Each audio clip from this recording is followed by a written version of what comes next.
4.5 million views and over 500 comments. Stunned by Clavicular. Clav just sold this random guy's girl and she didn't even care about the age. Everyone's saying his confidence is becoming a movie, but they have no clue how he makes girls more addicted to him than cocaine. The secret lies in the psychological weapon called intermittent reinforcement. But before we break this down, I'm Victor Milano, founder of Gentleman Society, and recently my dating Instagram exploded past 100,000 followers. Many of our students go from no dates in the last 6 months to a girlfriend in under 3 weeks. Let's reveal the hidden psychological strategy. Pussy when you did that. Most of your pussy.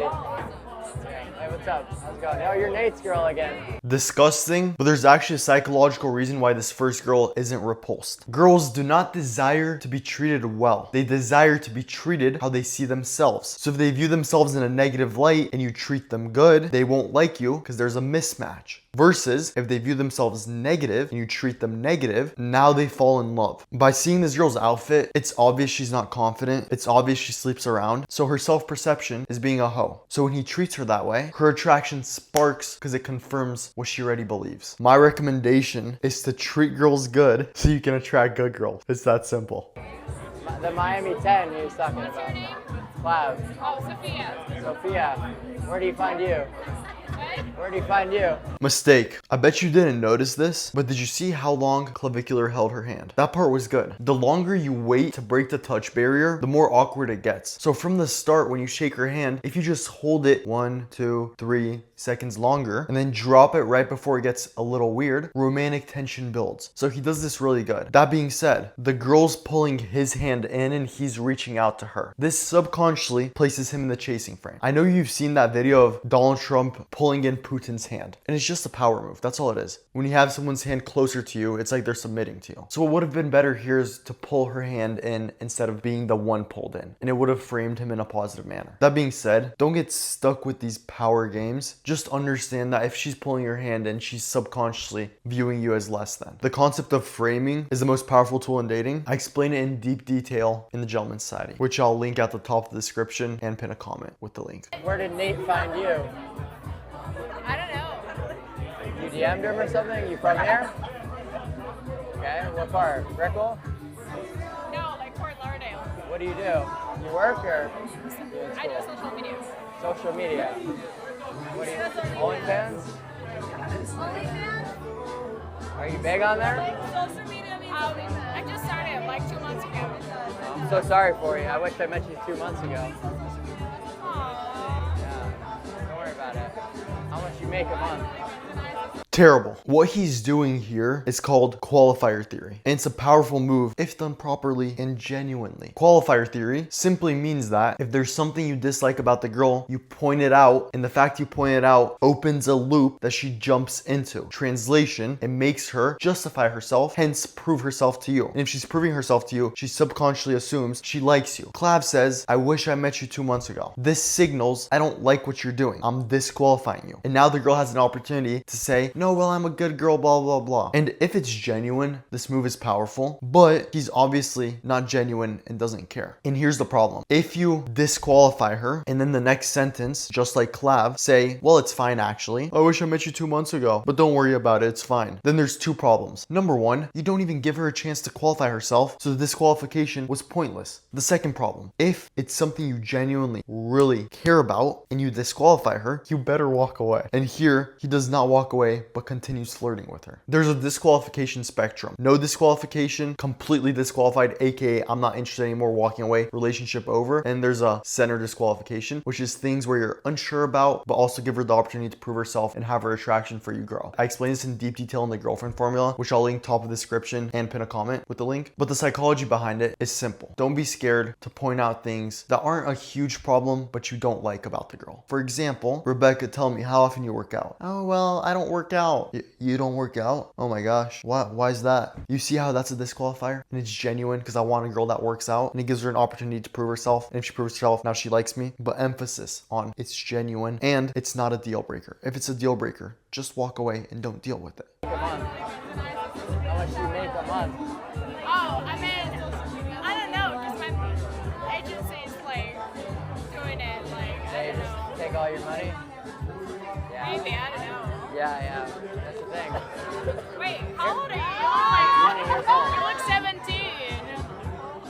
16. Are you actually? So powerful. I know you've heard of poop tests. If a girl's interested in you, she'll throw tests at you. So if you're getting tested, it's a good sign. That being said, you need to pass the test. By using the strategy I explained in the Gentleman's Society, you not only pass the test, meaning you maintain attraction, but you also spark attraction at the same time. And Clav did exactly that right here. She says, you look 17, which is a test. Oh, you're too young. That's the idea behind it. Clav can either say, no, I'm 20. Why would you say that? I'm grown. I'm an adult. That's how you fail the test. You start proving yourself and you start justifying who you are. Simply put, you fail the test if you start defending yourself against the accusation she made. You pass the test by just saying, okay, you look like you're 17. Okay, girl. Test passed. You didn't react to it. Or you pass the test and spark attraction by exaggerating on her remark. You look 17. Nah, I'm not 17. I'm 16. The fact you attribute a negative quality to yourself in the extreme does two things. It shows it's not true, so the girl doesn't actually mentally disqualify you, and it shows extreme confidence because you reveal you have no desire to prove yourself, triggering her attraction. Yeah. Here. Well, me too. So it's okay. Give me your phone. I'll put my number.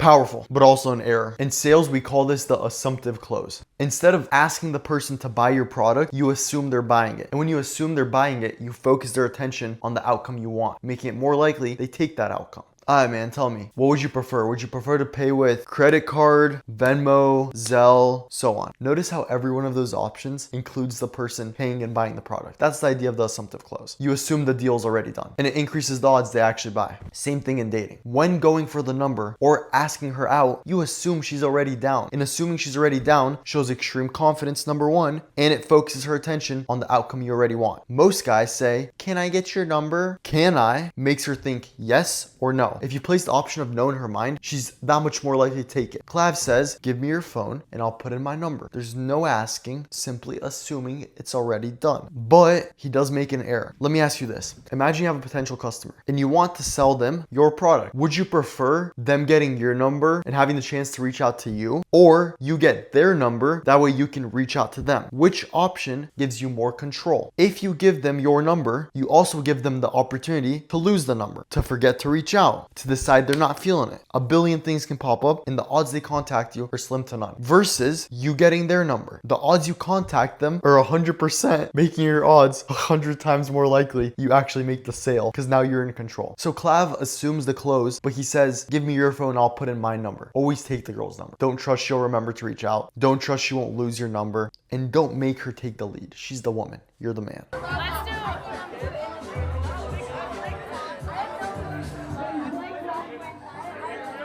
Let's do vice versa. You give me your phone. I love your dress. Thank you so much.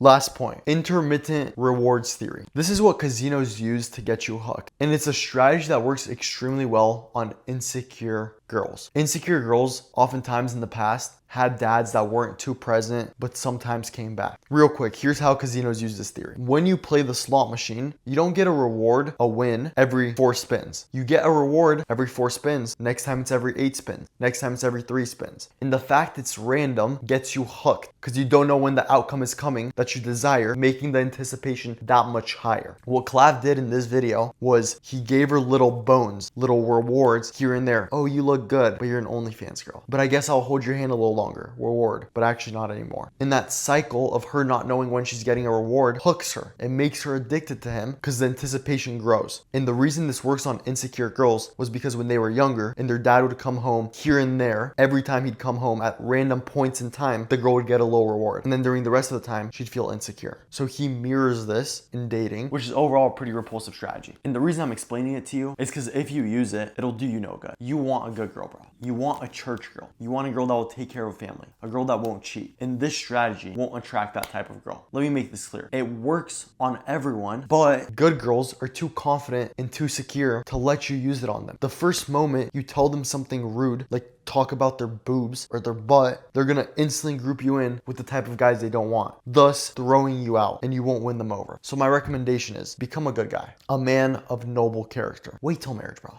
This stuff's not cool. It's not. I did it and then I became Christian, and for the last 2 years I've done nothing besides kiss a girl. You attract way better girls and you feel way better versus if you're just hooking up with girls. In the Gentleman Society, I show you how to use these psychological strategies ethically and genuinely to communicate your attractive self that already exists in the best way possible. So if you're not gonna manipulate, if you're not gonna lie, if you're not gonna cheat, and you're not just looking for hookups, but you're looking for a girlfriend, I'll link the Gentleman Society at the top of the description and I'll pin a comment with the link. You can check it out. Stay blessed.